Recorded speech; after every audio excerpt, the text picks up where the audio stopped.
Okay, so here is the part that we talk about collision detection and physics and actually sort of, thinking about how objects interact with one another under physics in within our Unity game.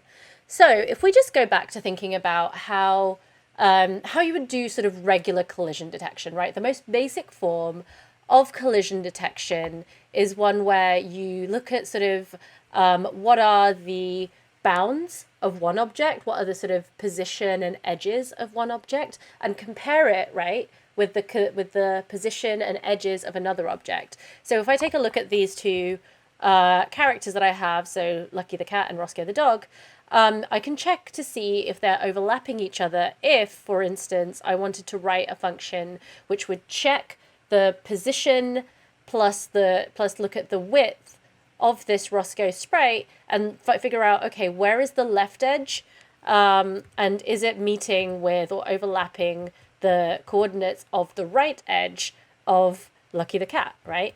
And so we would do that for all directions, so checking whether edges overlap with each other or not. So that's absolutely something we can do. Unity, however, has provided us with a more comprehensive sort of pre-built system of physics interactions and figuring out collisions and all kinds of things. So it's a fairly robust system. I'm going to just put a caveat, like imagine me putting a little asterisk by that and just sort of caveating it with the fact that it's not always great in every situation. And I'm sure, over the next couple of weeks as we work with it, we'll find cases where, doing bits of it manually rather than relying on Unity's pre-built stuff is a little bit better. But for now, just to get us started and so that you know how Unity's physics system works, that's what we're going to go ahead and implement. So the way that Unity's physics system works at the most basic level is that around our 2D game objects, we have, anything that we want to do collision detection on, we have something called a collider. And so what a collider does is basically it's another component, yet another component, which looks at what are the bounds of a particular object, and is anything interacting with it? Like, is anything entering it? Is anything exiting it? Is anything, like, what is the, not only is there a collision event, but like, what kind of a collision event is it? Like, is it something that, is it a collision that's just started? Is it a collision that's just ending? We can get into that as we go. But what I'm going to do to get us started is around these two characters, Lucky and Roscoe, I'm going to add some colliders. Now, this is where I'm going to go to add component, and what we can see here, so this is actually something that's very, very important, because do not do this. So there's two, if we look at the component list, there's two categories. There's one that's just called physics and one that's called physics 2D. Physics is not the one to use because we're working in 2D space, right? So make sure that you're using all the things that come under physics 2D. They'll all be the same. So again, like I've explained before, Unity started out as a 3D only engine and you had to sort of fake doing 2D stuff. Now, it comes with its own, so basically the default version of the physics system is just called physics, and then the 2D stuff they added later is called physics 2D. So make sure you are using the physics 2D version at all times. So now if we go into the list of physics 2D components, we can see a few different things that are helpful to us. So we've got a bunch of different things. If I just type the word collider, actually, that's another way we can actually search through this list. It'll show us all the different types of colliders. As a first note, again, we're only interested in the ones that say 2D on them, so ignore everything that does not say 2D on it. You'll notice that, for instance, there's a box collider 2D and just a box collider. The box collider 2D would be the right one to use in this situation. The box collider would be the wrong one to use. So what these are basically different shapes of collider that we can add around our object. So if I chose to add this box collider 2D, what I can see is that this is a game object that's just been added. And I had Lucky the cat selected, and we can see here, if I look in the scene view, if I just press F to zoom in, this green outline, this light green outline, or is always the outline color of any colliders within Unity. And we can see it's been added in a box shape around Lucky the cat. So we can also add a similar collider around Roscoe the dog. So I've just selected Roscoe the dog and I've found box collider again. And you'll notice that, so if I select both of these, I'm just pressing Shift and select both of these, you can see the shapes of their collider. And Unity, what it helpfully does is it will detect what the size of the sprite is that it's sitting on, including any transparent space around it, and just set the collider by default to be that shape. Now, one of the things that's not so helpful about this is obviously around both of these characters, there's a lot of empty space, right? Because again, if you imagine the sprite sheet that we used, there was a lot of transparent background space behind it. So we actually want the colliders to be smaller than this. And one way we could do that is by shrinking the size. So if I've got Roscoe the dog selected and I want to make this more of a sort of skinny rectangle, I could do that if I wanted to. But the problem would be that the shape kind of, might not be suitable necessarily in all circumstances, and it might not be super accurate. So if I change this though, I can change the X size of it. So I can make it a little skinnier like that. I can absolutely do that. Or I can choose to add a different shape of collider. So I'm going to actually just go to the Roscoe the dog one again and remove the box 2D collider. And instead I'm going to add a polygon collider 2D. Now that one, if I've just added that, and you'll see very nicely Unity has figured out what the optimal shape might be for us, which is actually pretty good, because what this has done is looked at, okay, what is the sprite that's active right now, and can I just draw the shape around it that sort of hugs it a little bit closer, which is actually not too bad. So I'm going to just go with that for the time being. And I'm going to do the similar thing with Lucky the cat. So I'm going to take the box collider 2D off, and I'm going to add the polygon collider 2D around. There we go. So this is cool because now these objects are, what these objects are doing are sort of just giving us information about what is the space that's that they occupy, like what should the bounds of their collision be. So if the functionality that we want to aim for, right, for instance, is that, let's say we want to aim for something where when Roscoe and Lucky collide, they'll both bring up their little, noise to make function that we've already written previously. So let's go ahead and do that. So not only when we press the button will they say woof and meow, they'll also say it when they collide with each other. Okay, so let's go ahead and do that. So now we've added these two polygon colliders to Roscoe the dog and Lucky the cat, but in order for them to actually detect collisions and basically be a part of Unity's Physics 2D system, there's another very crucial game component that both of these objects need to have, and that is something called a rigid body 2D.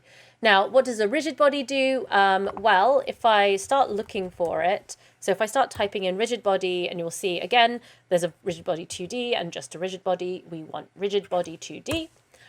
So what the rigid body game object does is tell Unity this is an object that acts under physics, right? So it is an object which is a part of the physics system. It should have access to the physics system related functions.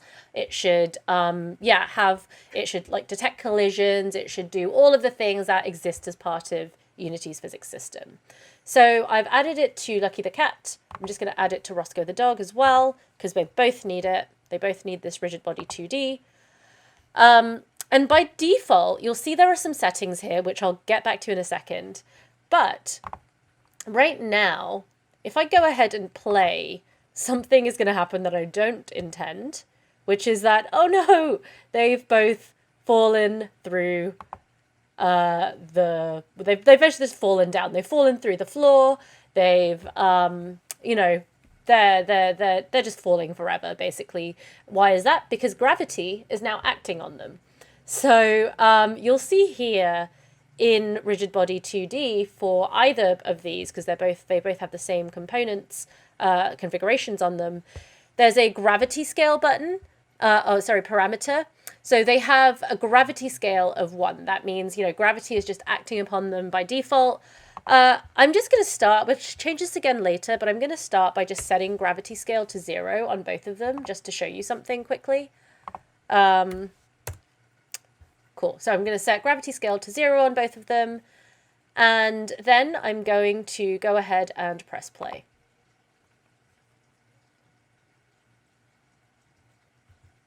Okay, so now if they actually walk into each other, it's really interesting now, because unlike before, they will push each other. Also, you'll notice something interesting is happening. They're also sort of pushing each other out of they're sort of, rotating each other as well, because they're just physics objects. So they're colliding with each other, and they are sort of just changing the position that each of them are starting in. So this is kind of okay-ish, but it's not quite what we want. But more importantly, I'd said that one of the things I wanted to do was trigger a specific function to happen when they did collide with each other, which was for them to both make their the noises that they make. So I'm going to go back to my animal movement script. And this press button to make noise event, I want basically the same functionality to happen when the animals collide with each other. Now, this is where we can take advantage of a few other built-in functions in Unity, and specifically in the Unity physics system. So if I start typing O-N and uppercase O, lowercase n, collision enter, you'll see it's auto-completing there. So this OnCollisionEnter2D, if I press autocomplete on it. So this is how we have to write it if you are writing it out manually. Public void OnCollisionEnter2D, and it has to look exactly like this in terms of capitalization. And then within here, it takes a parameter of collision2D collision. What this is an event that will fire by default when a collision is made. When the game object that is is being collided with, when the game object that's being collided with is collided with, this function will trigger. So I probably made that confusing. I'll show you what I mean though in a second. But this collision2D collision parameter gives you the information of the object it's colliding with. So the function runs on the object that's being collided with, and this is the information of the object that's doing the colliding. So, but for now, all I want, remember the same script is on both animals. So for now, all I want to happen is when this function runs, I actually want this other press button to make noise function to run instead.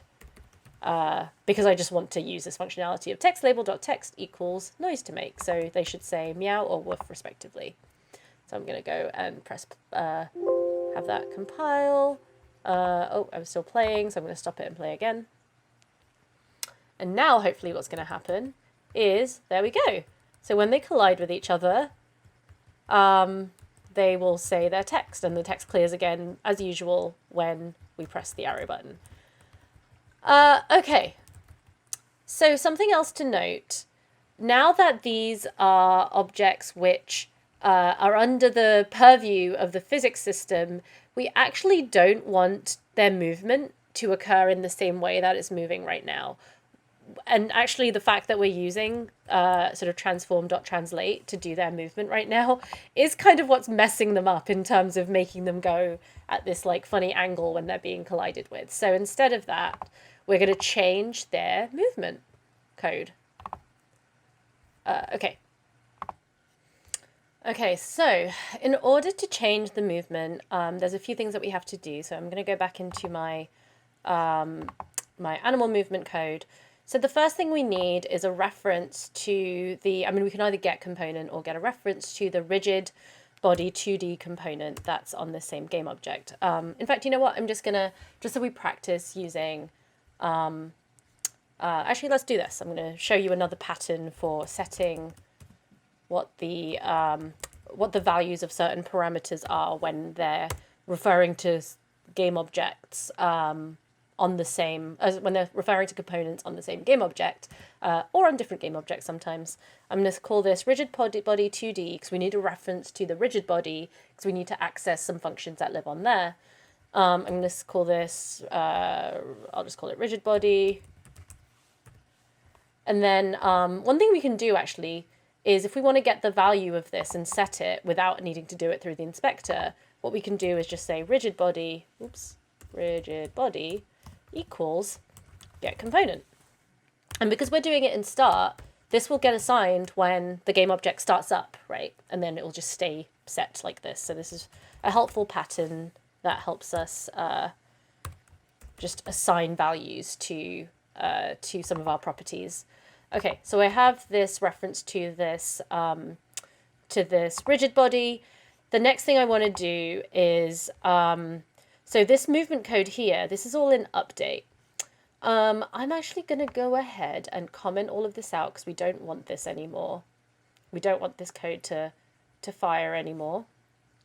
Actually, that's not true. The things I don't want to fire are the transform.translate. So I'm going to comment out all of the movement bits of this code because I do, for now, I'm still going to leave, I think, unless something goes wrong with it, I'm going to leave the animation code in there still. So I'm going to comment that out. Also the text stuff that can stay. So update happens once per frame, right? So that can, so that's, you know, it's happening once per frame. It is dependent upon your frame rate of your, you know, so what is the frame rate on your computer that's driven by your graphics card, and you know, it's like it's subject to all kinds of whims of your computer and your hardware and stuff. So that's actually not great for doing sort of collision detection stuff because it can, you know, there might be frames that get skipped because your computer decided to start, you know, to start running some process in the background, you know, and basically your update isn't running consistently because your computer's always doing a bunch of other stuff. So there's another function, which is also a built-in function in Unity, called fixed update. And fixed update is a version of update, but instead they, as the name suggests, it will happen at fixed intervals. So it's always happening no matter what your computer is, no matter like what hardware you're running it on, you can reliably know that fixed update will happen the same on everybody's computers. So what that means is, let's imagine a scenario where you're playing a multiplayer game with somebody across different computers, and there's obviously, you know, this is a bad example because there's other sort of network things that can make this kind of messy, but let's imagine that somebody is playing a game on one computer versus a game on another computer. People's update, you know, refresh rates are different, so there might be like collisions that happen on somebody's that doesn't happen on the other person's, and we don't want those situations. So instead we want fixed update. We want to make sure it runs the same regardless of hardware. All right, so let's start filling out our fixed update function to have some new movement code instead for these animals. So I'm going to do another if statement. So actually, yeah, I'm going to start here, and we might modify this as we go. But I'm going to do another input.getKey, starting with write. And I'm going to basically just copy this code. I could have copied the whole thing. It's fine.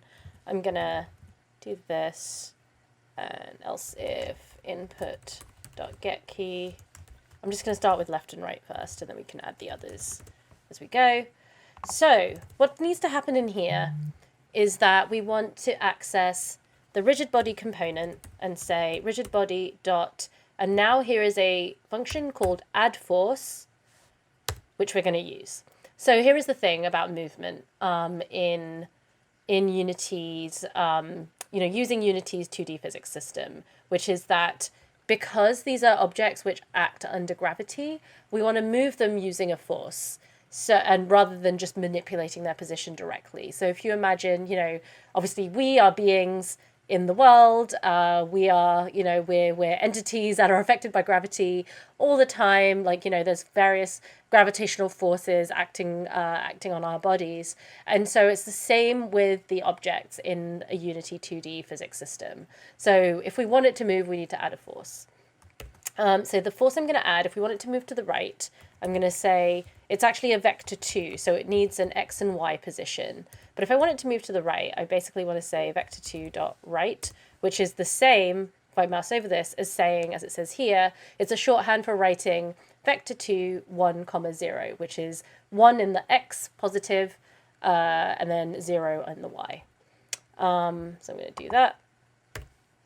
And then if I want to move right, oops, I'm going to say rigid body dot add force vector 2 dot left. Cool. So that is the beginnings of my fixed update. So yeah, let me just go ahead and see how these behave.